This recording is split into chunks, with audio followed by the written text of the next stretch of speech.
참했어요. 1998년 제가 초등학생일 때였어요. 학교에 갔다가 돌아온 저는 집안 곳곳에 붙은 빨간 딱지를 보게 되었어요. 구두 공장을 하던 아버지의 사업이 IMF 여파로 망하면서 저희 집안의 가난이 시작되었습니다. 구두 공장집 딸로 부족함 없이 자랐던 제가 단칸방에서 4명이 살아야 될 정도로 정말 어려운 학창시절을 보내게 되었어요.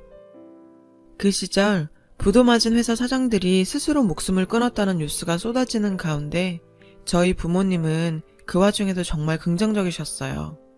그래도 공장 팔아서 빚은 다 갚은 게 어디냐며 엄마 아빠가 일하면 다시 금방 잘 살 수 있다며 저희 자매를 그렇게 긍정적으로 키우셨습니다. 그 덕분일까요? 갑작스런 가난에 힘들었지만 어디 가서도 예쁨 받으며 자랐어요. 엄마 아빠도 사장님 사모님 소리 듣던 분들이었죠. 그래도 청소일과 식당 일에도 거리낌 없이 열심히 하셨고 저희 두 자매를 키우기 위해서 항상 노력하셨어요. 하지만 한번 망해버린 집안은 일어나기가 쉽지 않더라고요. 부모님께서 열심히 일하셨지만 작은 집 하나 구하는 것도 쉽지 않았던 터라 저를 대학까지 보내는 건 정말 생각도 못할 일이었어요. 고등학교만 졸업하고 바로 취업전선으로 뛰어들었는데 대졸자들 사이에서 고졸로 살아남는 건 많이 힘들었습니다.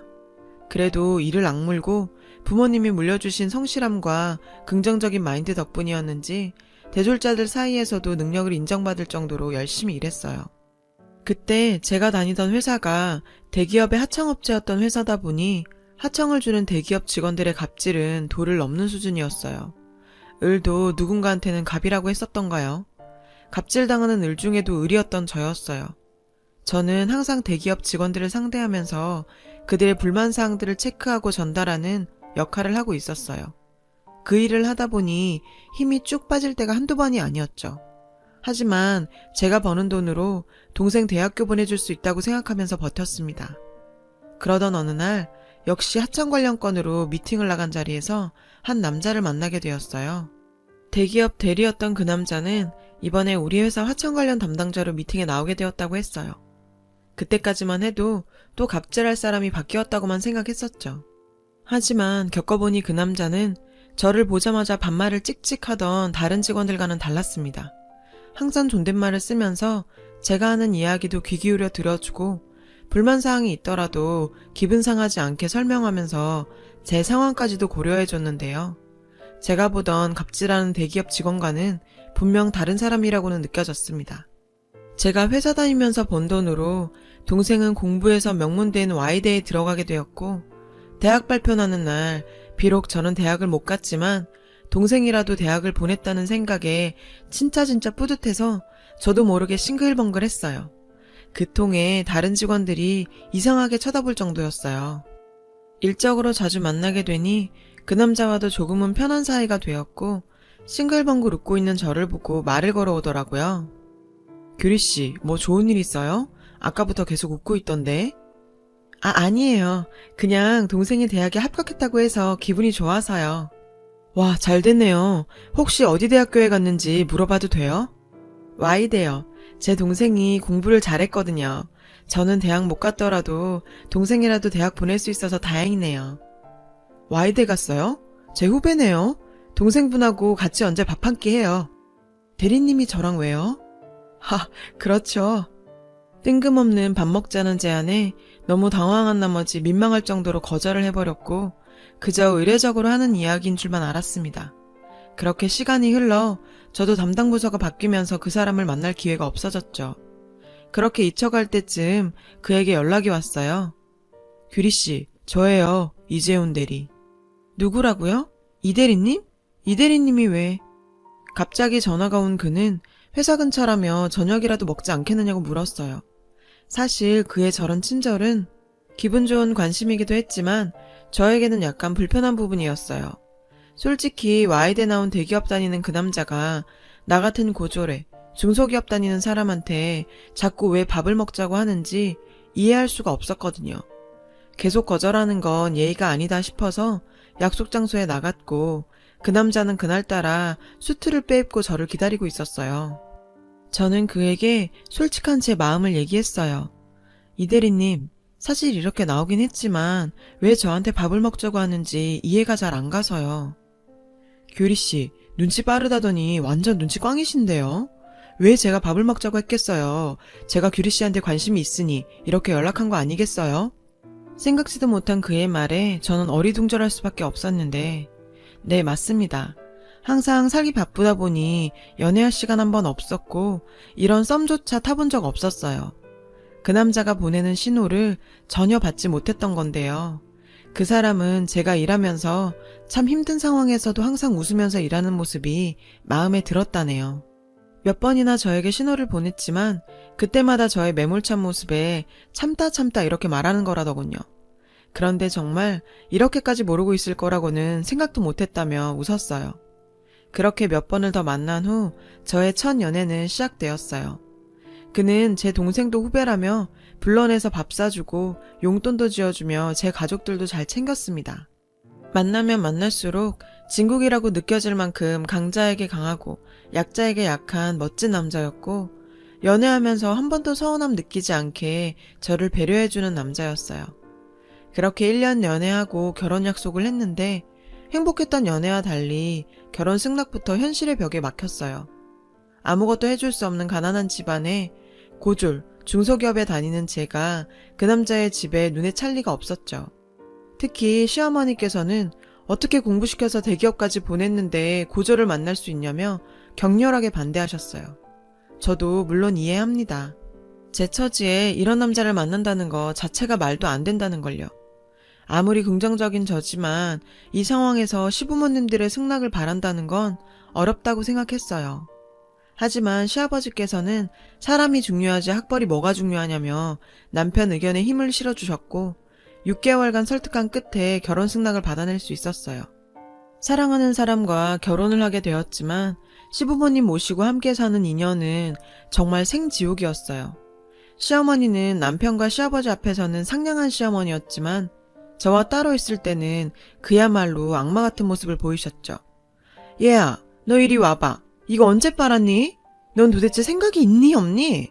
결혼할 때 아무것도 못 해왔으면 집안일이라도 잘해야지. 너 꼴랑 얼마 번다고 그걸로 네 가족 생활비 주고 네 동생 학비 대고 있니?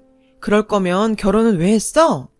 시어머니는 제가 어지간히도 못마땅하신지 남편과 아버지만 없으면 악담을 해대셨고 정말 억울하고 할 말도 많았지만 제가 더 잘하면 시어머니도 바뀌지 않을까 하고 퇴근 후에 집안일로 제 나름으로 최선을 다해서 했어요. 하지만 시어머님은 잘 변하지 않으셨죠. 결혼 1년쯤 흘렀을 때 저희 부부에게도 축복이 찾아왔어요. 배가 불러오자 남편은 본인이 제 동생 졸업할 때까지는 지원하겠다며 회사를 그만두는 게 어떠냐는 제안을 받아들여 집에서 출산 준비를 했습니다. 저는 아이를 가지면 시어머니도 조금은 달라질 거라고 생각했어요. 시어머니께서는 본인의 손주를 임신하고 있는 저를 여전히 업신여기며 괴롭혔어요. 배불러 온다는 핑계로 일 안 하려는 거 봐라. 내 아들 월급에서 네 동생 학비 나간다면서 넌 내 아들한테 들러붙어서 기생하려고 결혼했니? 배가 불러오면서 예민해진 탓일까요? 평소 같으면 한 귀로 흘려버릴 이야기에 순간 울컥해서 어머님께 대들었는데요. 어머님, 제가 그만둔 게 아니라 재훈 씨가 그러길 원해서 그만둔 거잖아요. 아무리 그래도 제가 기생충도 아니고 기생한다니요. 말이 너무 심하신 거 아니에요? 어머님은 황당해하시며 제 머리를 쿡쿡 찌르면서 말씀하시더라고요. 뭐? 지금 너 나한테 말대꾸하는 거니? 참 못 배워먹어도 한참 못 배워먹었구나. 역시 이래서 고졸은 안 돼. 재훈이 이놈은 어디서 이런 애를 데리고 와서? 정말 하고 싶은 말은 100마디 1000마디 있었지만 속으로 꾹 참고 방으로 들어가서 펑펑 울었어요. 어머님이 바뀔 거라는 희망은 점점 절망으로 바뀌었고 하루빨리 분가해서 이 집을 떠나고 싶었죠. 남편이 퇴근하기만을 기다렸다 분가 이야기를 꺼냈는데 재훈씨, 우리 언제 분가할 수 있을까? 분가? 왜? 나가서 살고 싶어? 벌써 1년이 훌쩍 넘었네. 자기 아이만 낳고 나갈 집 알아보자. 미안해. 내가 먼저 준비했었어야 했는데 요즘 회사 일이 너무 바빠서 신경을 못 썼네. 회사에서 승진의 중요한 시기라 밤늦게 퇴근하는 남편에게 더는 스트레스 줄 수가 없었어요. 아이만 낳고 분가하자는 남편의 말에 이 지옥 같은 생활도 몇 개월 남지 않았구나 생각하고 참아보기로 했어요. 하지만 결정적인 사건은 그리 오랜 시간이 지나지 않아 터졌습니다. 여느 날처럼 집안일을 하고 있는데 흥분하신 시어머니께서는 다짜고짜 소리를 치셨어요. 야, 네가 우리 재훈이 꼬드겨서 분가한다고 했니? 참 염치도 없구나. 결혼할 때 맨몸으로 털털 와놓고 시부모도 모시기 싫다 이거냐? 아니 그게 아니라 원래 2년만 모시고 분가하기로 처음부터. 개뿔도 없는 게 너희 집에서 집 살 때 돈 보태줄 수는 있고 또 우리 아들한테 빌붙어서 기생충처럼 살려고 하니? 아니 어머님, 저도 애 낳고 나면 다시 일 시작할 거고 같이 갚아갈 건데 왜 매번 저를 기생충 취급하세요? 왜 자꾸 그러시는 건데요? 어머님은 또 제 머리를 쿡쿡 치시면서 이게 또 말대꾸하네. 고등학교밖에 못 나온 티네? 너희 부모는 너한테 뭘 가르쳤길래 애가 이렇게 되바라졌니? 그러니까 사업이나 말아먹고 길바닥에 나앉지. 시어머니는 갑자기 휴대폰을 들더니 저희 엄마한테 전화를 하더라고요. 사돈, 아이 교육을 어떻게 시켰길래 시어미한테 대들기나 해요? 시집 올 때 빈몸으로 보냈으면 아이 교육이라도 잘 시켜야지. 시어머니는 저 들으라고 하는 듯 스피커폰으로 저희 친정엄마가 사과하는 소리까지 들려줬어요. 정말 해도 너무한 거 아닌가요? 가만히 있는 저희 부모님까지 모욕하는 시어머니의 모습에 더 이상 참을 수가 없었어요. 어머님, 정말 이런 말까지는 안 하고 싶었는데요. 매번 저 고졸이라고 그렇게 욕하시면서 정작 어머님은 중학교밖에 못 나오셨다면서요.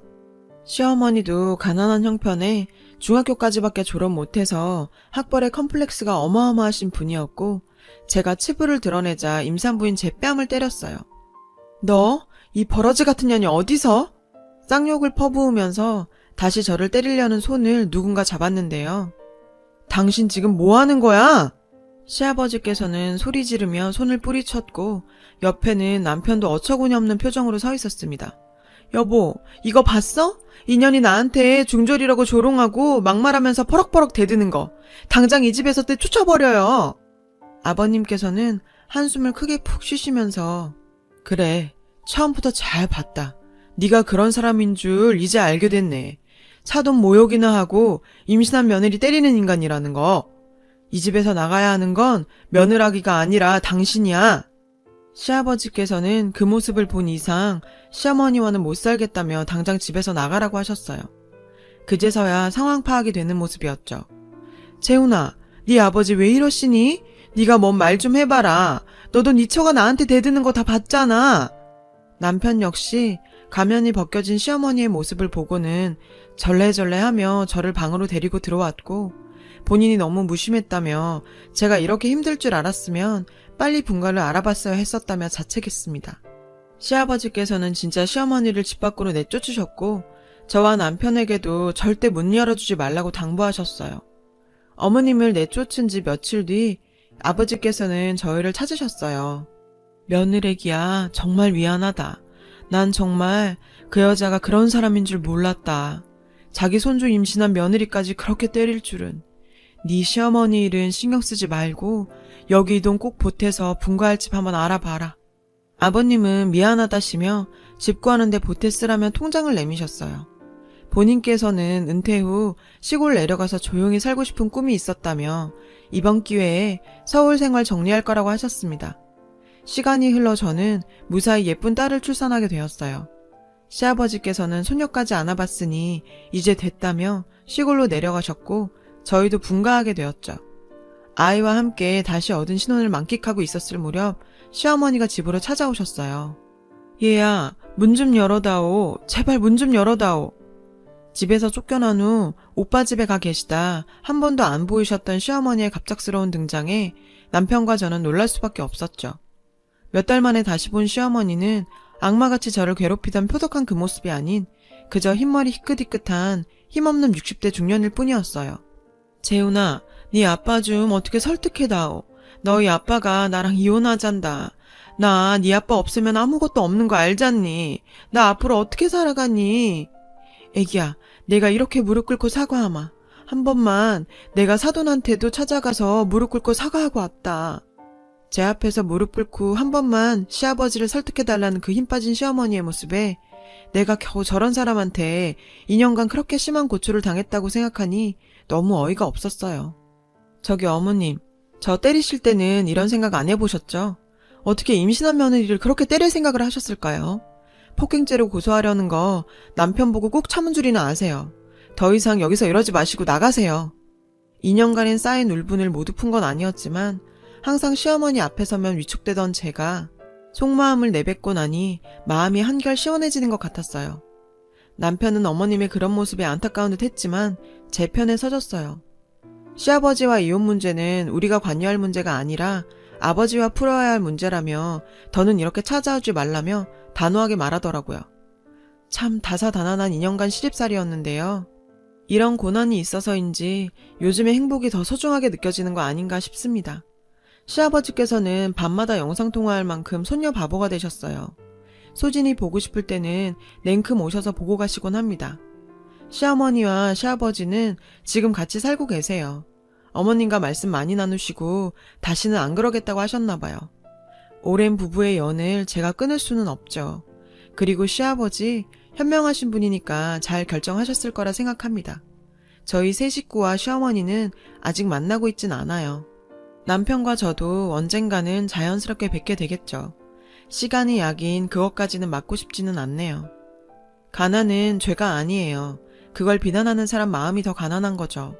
저는 오늘도 누구에게나 똑같이 주어진 하루를 더 열심히 행복하게 살아보려고요. 제 사연 들어주신 모든 분들이 살고 계신 삶도 늘 행복하시고 마음도 풍요롭기를 바랍니다. 여러분, 사연 댓글에 응원과 현명한 조언 부탁드려요. 좋아요와 구독은 저에게 큰 힘이 됩니다. 오늘도 좋은 일 가득하세요.